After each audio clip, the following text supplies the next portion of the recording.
And we were talking in the office this morning about in a world where we're divided, whether that's physically, remotely, whatever you want to call it, hybrid, all of that.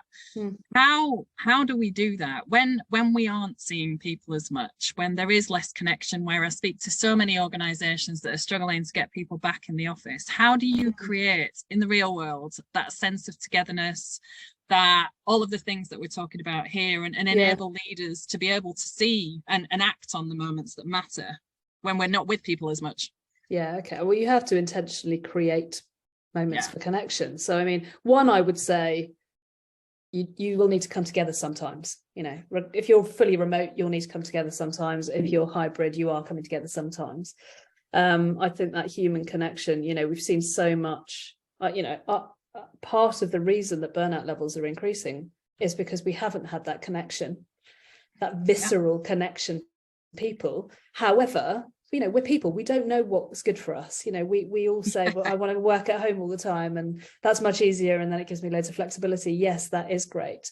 But I think we never could have anticipated the downside of not being with people. Now, there will be people in your workforce who are like, I don't like people, I don't want to be near people, I'm more than happy never seeing anybody, thank you very much.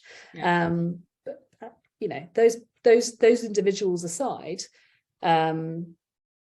connect, you know, human connection where we are with people is energizing for many of us, and we 100%. Need to build that in. So I think that's one thing.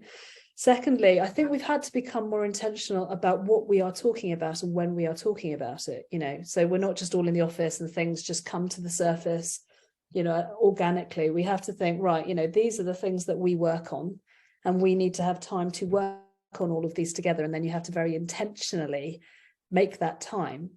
But I think the other thing that we've learned from all of our work is working over Zoom and Teams and remotely does tend to drive this sort of need to get straight into the business, especially if you're on a group. We were saying that as well this morning. You just sort of you're in and on, like you're in and now the project, or you're in and the targets, or the progress. You're not in and going, oh my goodness, I went to the doctors this morning and you know, my blah blah is this, or you know, my dog did this, or it's just not happening in the same way as it would have done in the corridors or in the kitchen.